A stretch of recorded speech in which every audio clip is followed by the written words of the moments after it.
నేనే. So now నా point ఏంటంటే ఇంకా దీని నుంచే తేరుకోవడం కాదు అసలు, ఇంకా పూర్తి స్థాయిలో ఇంకా సహాయం ఇంకా జనానికి అందలేదు కదా. ఇదిలా ఉండగానే మళ్ళీ ఇంకొక విపత్తు ఏదో మీద పడుతోంది అనేది మనకు వస్తున్న అలర్ట్. సో ప్రభుత్వం ఎంతవరకు సన్నద్ధంగా ఉంది అనేది ఫస్ట్ మై బేసిక్ క్వశ్చన్.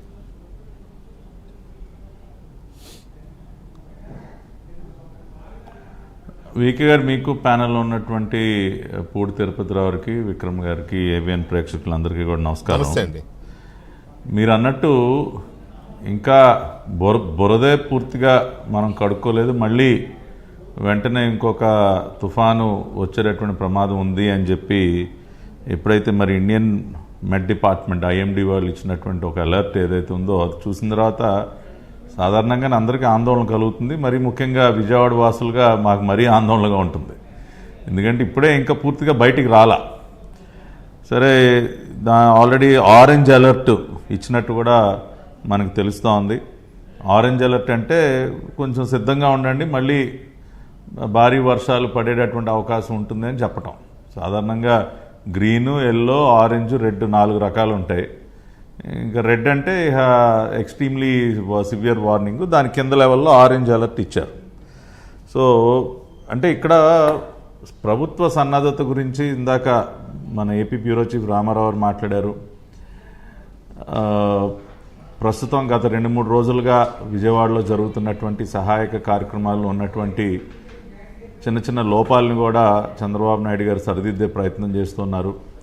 ఇవాళ దాదాపుగా 4 గంటల పాటు ఇందాక మధ్యాహ్నం నుంచి ప్రారంభమై వితౌట్ సెక్యూరిటీ ఆయన ఒక జేసీబీ పైన స్వయంగా తిరుగుతున్నారు. అంటే లోపల వరకు వెళ్తూ ఉన్నారు, మెయిన్ రోడ్లో కాకుండా లోపల చిన్న చిన్న వీధుల్లోకి వెళ్ళి ప్రజలతో నేరుగా మాట్లాడి వారి దగ్గర నుంచి ఫీడ్బ్యాక్ తీసుకుంటూ ఉన్నారు. వాళ్ళకి పాలు, మంచినీరు, ఆహారం వంటి అందుతున్నాయా లేదా అని చెప్పి. సో అంటే ఎక్కడికక్కడ ఉన్నటువంటి గ్యాప్స్ని ఆయన స్వయంగా రెక్టిఫై చేసేటటువంటి ప్రయత్నం ఒక పక్క ఆయన క్షేత్రస్థాయిలో ఆయన చేస్తున్నటువంటి ఎఫర్ట్ మనకు కనపడుతూనే ఉంది. సో అంటే ఓవరాల్గా అసలు ఇటువంటి పరిస్థితులు ఏర్పడినప్పుడు అంటే అన్ఫోర్సీన్ అండి, అంటే చరిత్రలో మనం ఎప్పుడు చూడనటువంటిది. నిన్న కూడా మనం అనుకున్నాం, నేను కొద్దిగా ఆ డేటా ఒకసారి నేను చూస్తే సాధారణంగా పడే వర్షపాతానికి మొన్న నమోదైనటువంటి వర్షపాతానికి మనం చూసినట్లయితే ఎన్టీఆర్ జిల్లాలో మరీ ముఖ్యంగా సెప్టెంబర్ 1 నుంచి 3 గత 3 రోజులుగా సాధారణంగా నమోదైనటువంటి వర్షపాతం ఓవర్ ద ఇయర్స్ డేటా చూస్తే అరౌండ్ 17 mm ఉంటుంది. అటువంటిది 184.01 mm రెయిన్ఫాల్ పడింది. అంటే అది ఎంత పర్సంటేజో మీరు చూసుకోండి.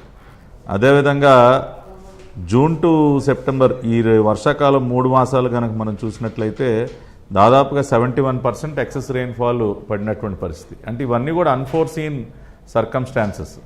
ఇటువంటి సందర్భాల్లోనే రాష్ట్ర ప్రభుత్వం తీసుకునేటటువంటి జాగ్రత్తలతో పాటు కేంద్ర ప్రభుత్వం వైపు నుంచి కూడా అదనపు సహకారం కావాలి.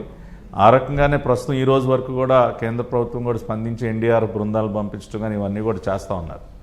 అంటే బేసిక్గా ప్రస్తుతం ఉన్నటువంటి సిటీస్ ఏవి చూసినా వీకే గారు, అది తెలంగాణ రాజధాని హైదరాబాద్ కానివ్వండి, ఇవాళ విజయవాడలో మరి అమరావతి నూతన రాజధాని పక్కనే ఉన్నటువంటి విజయవాడ కానీ, గుంటూరు కానీ, ఇవన్నీ కూడా unplanned cities.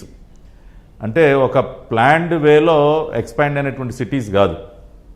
Storm water drains కానివ్వండి, రెగ్యులర్ డ్రైనేజ్ కానివ్వండి, భారీ వర్షాలు పడినప్పుడు ఉత్పన్నమైనటువంటి పరిస్థితులు ఎదుర్కొనేటటువంటి సామర్థ్యం ఈ నగరాలకి పూర్తి స్థాయిలో లేదన్నది ఒక వాస్తవం, దాన్ని మనందరం కూడా ఒప్పుకోవాలి.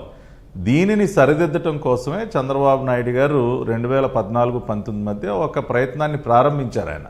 మరీ ముఖ్యంగా విజయవాడ, గుంటూరు కృష్ణానదికి 2 వైపులా ఉన్నటువంటి 2 నగరాల్లో ఈ వర్షపాతం ఎక్కువ పడినప్పుడు ఆ వాటర్ అంతా కూడా డ్రైన్ అవటానికి స్టామ్ వాటర్ డ్రైనేజ్ అనేది చాలా అవసరం అని చెప్పి ఆయన గుర్తించి 2 నగరాలకి 500 కోట్ల రూపాయల చొప్పున నిధులు తీసుకురావడం జరిగింది. ఆ నిధులతోనే పనులన్నీ కూడా ప్రారంభించడం జరిగింది. 60-70% పనులు పూర్తయ్యాయి. దురదృష్టవశాత్తు గత 5 సంవత్సరాల కాలంలో ఆ పనులన్నింటినీ కూడా పక్కన పడేశారు.